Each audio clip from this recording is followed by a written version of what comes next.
My name is Sally Elmiger, and I so appreciate everybody taking the time out to come tonight. Many of our communities, Carlisle, Wortman communities, have lots of questions about the Michigan Right to Farm Act, and our speaker tonight is going to be addressing a lot of that. I'm sure he's going to answer a lot of your questions.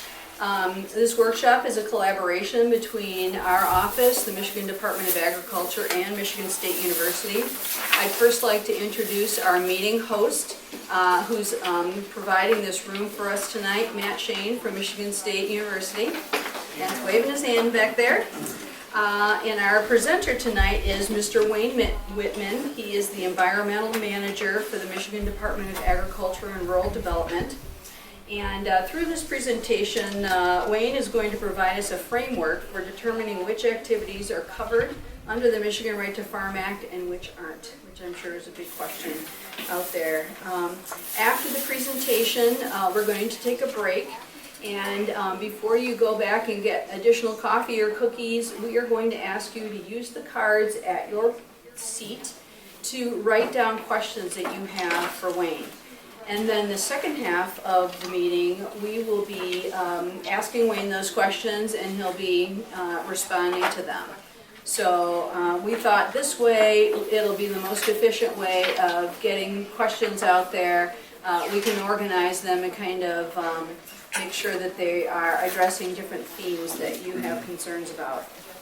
Now I'd like to tell you a little bit about Wayne. He grew up on a beef cattle and crop farm in Michigan's Upper Peninsula. He received a Bachelor of Science degree from Michigan State University in Food Systems, Economics, and Management. He has worked as a tillage technician in the Michigan Energy Conservation Program in Schoolcraft, Luce, and West Mackinac Conservation Districts. He also worked as a project manager for the Brooks Creek Watershed Project in Newaygo Conservation District. And Wayne has worked at the Michigan Department of Ag and Rural Development in the Right to Farm Act program since 1992. So he's a lot of experience with this program. And he is currently the environmental manager of the farm program. So please join me in welcoming Wayne Wortman.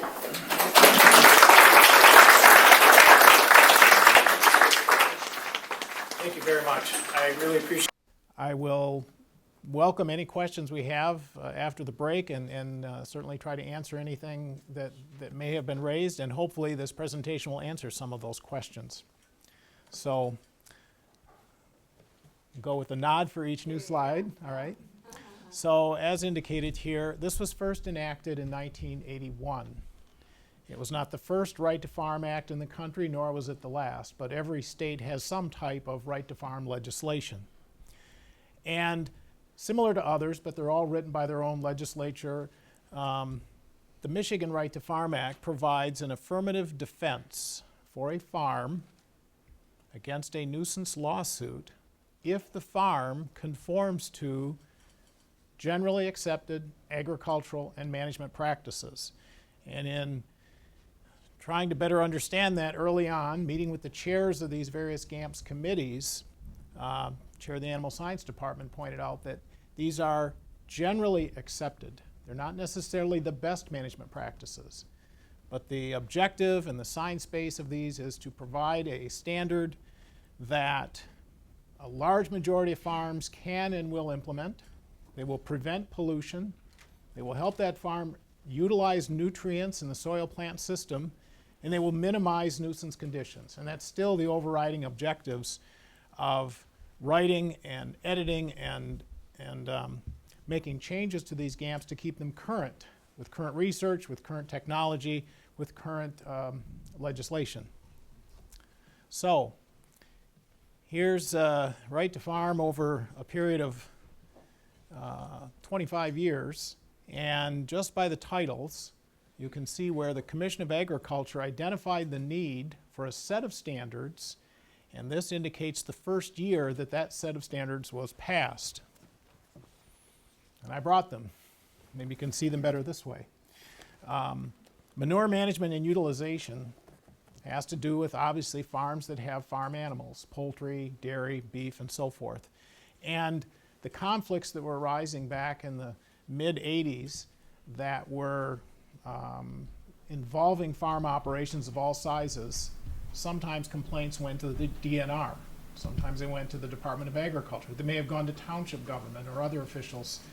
And the act provided a means for the commission to turn to Michigan State University to put a task force together to develop a set of standards. And dealing with conflicts about manure management was the first priority.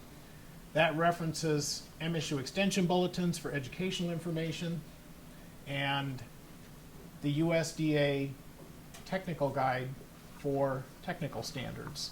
But it also defined and wrote what are acceptable standards on farms in Michigan.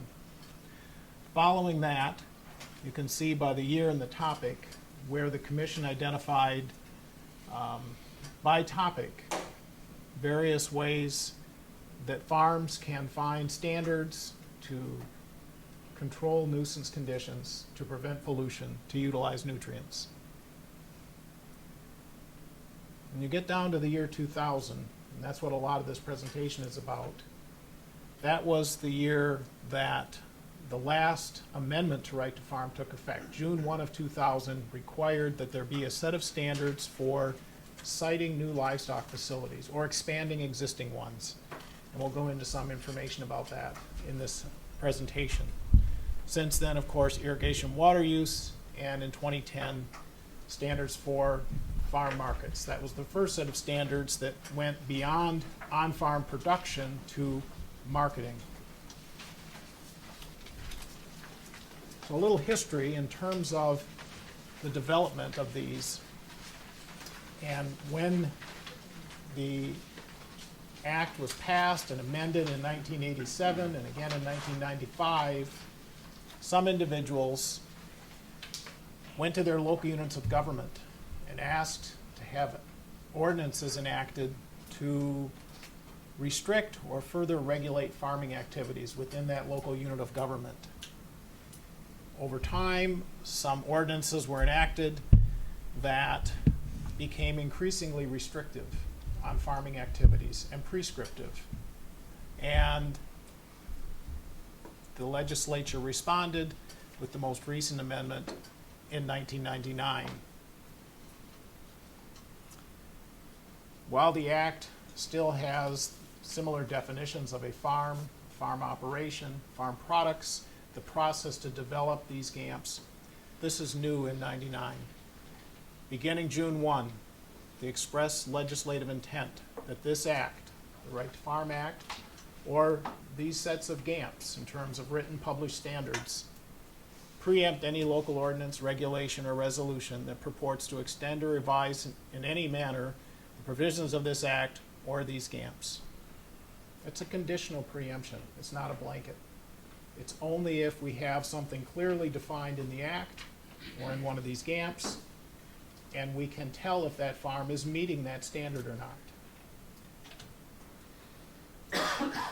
That subsection goes on to say the local unit of government shall not enact, maintain, or enforce an ordinance, regulation, or resolution that conflicts in any manner with the Act or these GAMPs. So in essence, that sets the statewide standard. If land use zoning allows agriculture, we have a GAMP for it, typically on-farm production, manure management, silage management, fencing, feeding, watering, veterinary care for farm animals, nutrient utilization, irrigation, and so forth. All the on-farm production for crops and livestock, those are typically defined in the Act and described in these standards.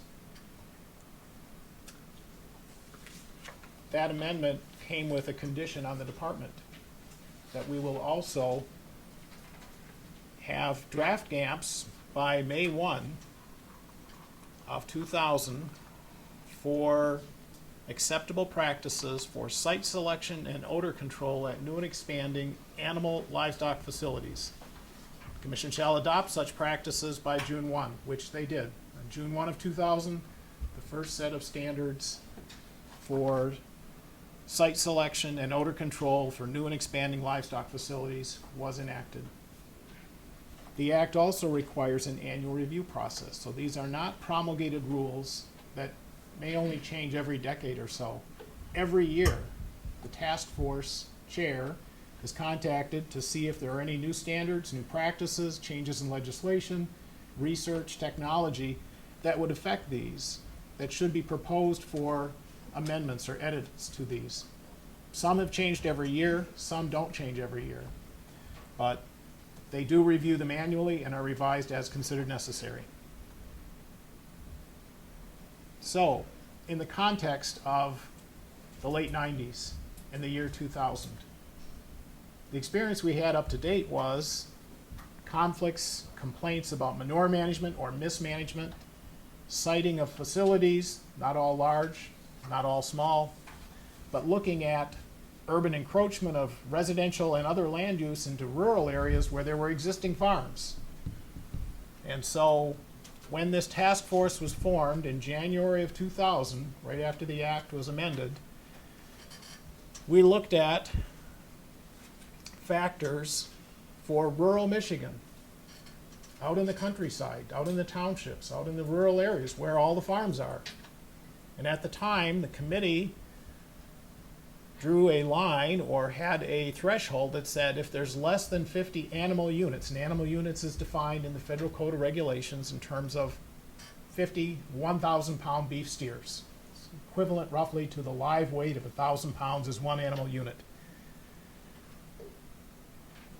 That number, if they were managed according to the manure management and runoff control and all those other objectives, they would not create a nuisance. That's not where we would see problems. It would be with larger facilities, and so that number meant that they would still need to meet the other GAMPs, but less than 50 animal units, they didn't have to complete the site verification process with property line setbacks, odor estimator models, and so forth.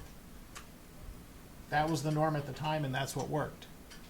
What we did not foresee and couldn't foresee at that time was the increasing interest in many more individuals to produce farm products, crops and livestock, in more residential settings, in more urban settings, in cities. That was not the model we'd been working with. That was not what these GAMPs were designed to address. So, the problem in an urban setting, the Right to Farm Act itself does not specify that the land use has to be zoned for agriculture. The site selection GAMPs do in terms of approving of a site for a larger facility, but not for small numbers of animals, of farm animals. That conditional preemption created some confusion, and people read perhaps more into that than existed. And for site selection, facilities with more than 50 animal units didn't have to go through the same review as the larger facilities. Some people took that take-home message as, we can do whatever we want. I have a right to farm.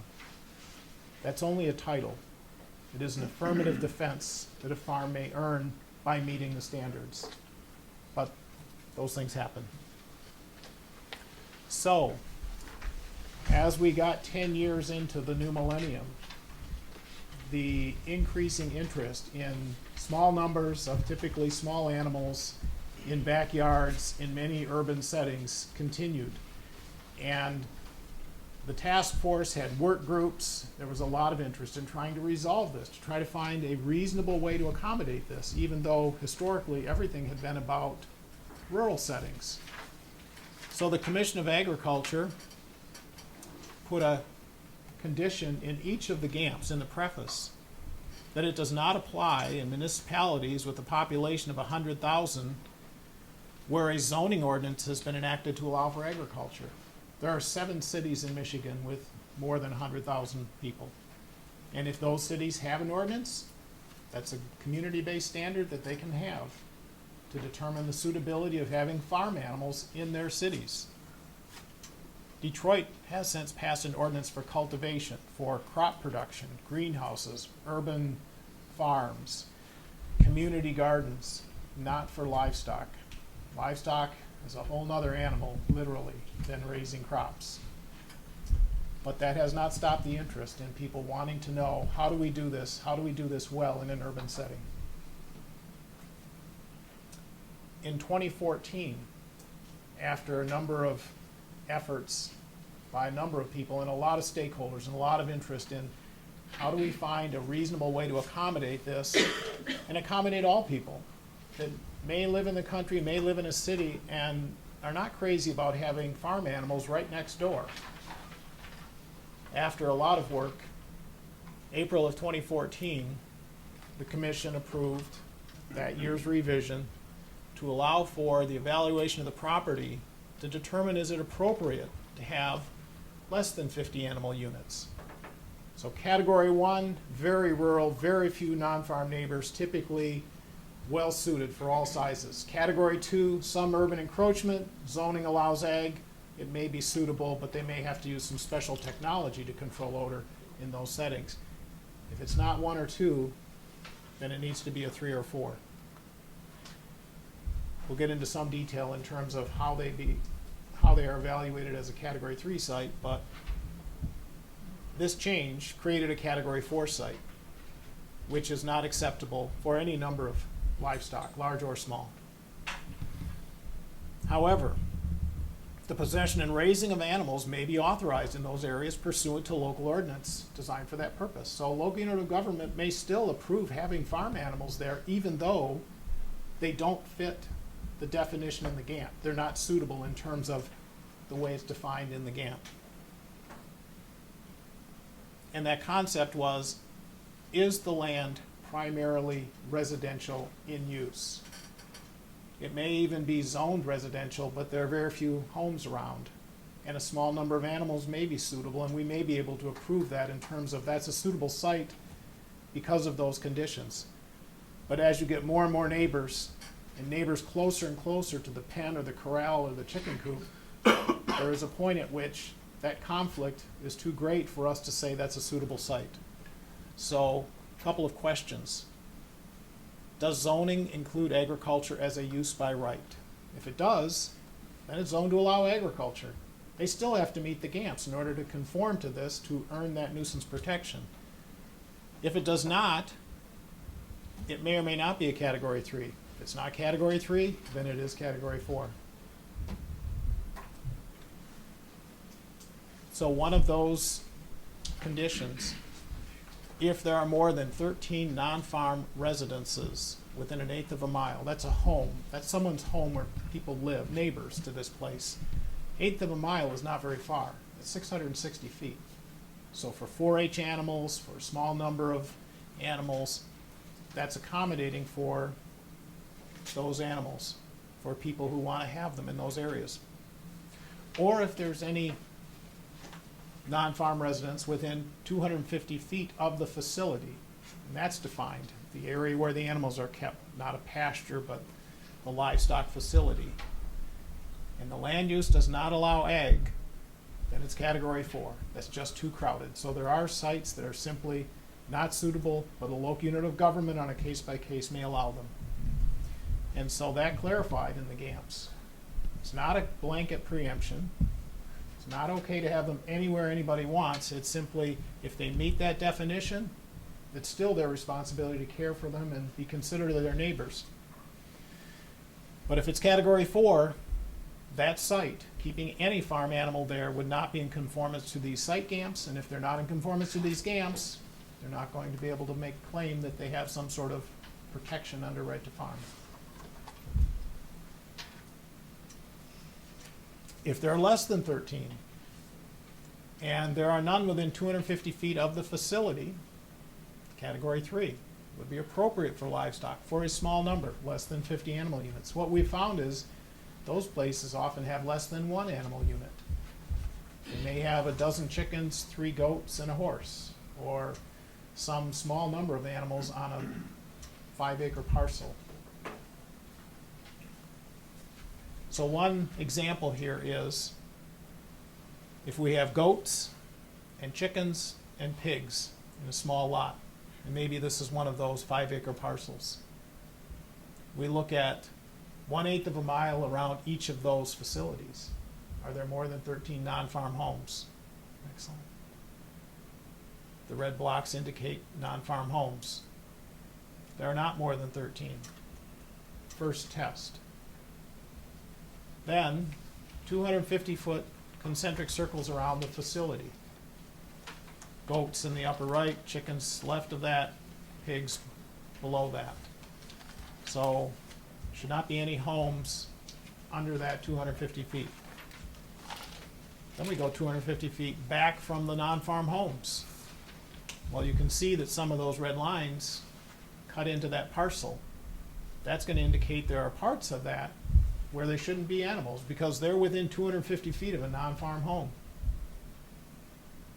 And that's the map it generates. So where they have them is okay. They still have a responsibility to manage them, to prevent pollution, to use the nutrients, to control odors. But that would be a category 3. Obviously this is too small to read, so I do have a handout of that, and we have a big chart. And that really is a decision tree that any individual can look at and make a first evaluation. Not a final decision, not a determination, we have to do that, but if we walk through that decision tree and find out, is there a conflict? Are they a commercial farmer? Are they zoned to allow for agriculture? They can continue down as long as they can document or demonstrate that that's the case and determine if they're anything but a 4. But if the answers lead them down to this is a category 4 site, then that's not suitable for the placement or keeping of farm animals. If they submit a request to us, we will evaluate that site. We will confirm with township government's documentation on the zoning and the classification and does it allow agriculture by right and so forth. And help make that evaluation so that landowner can make an informed decision. Do they want to place animals? Do they want to continue to keep animals there? Do they want to seek maybe an ordinance at the local level that will allow them to have those farm animals there if this turns out to be a category 4? That interest is still there, and we have been asked by folks in the legislature to provide further information and contribute to some work on an urban livestock work group. Define recommendations, stimulate and support local efforts to address this increased interest in both production and in some cases local markets, whether it's a farmer's market or some other marketing of these farm products. And that is it. Thank you very much. I appreciate your attention on this.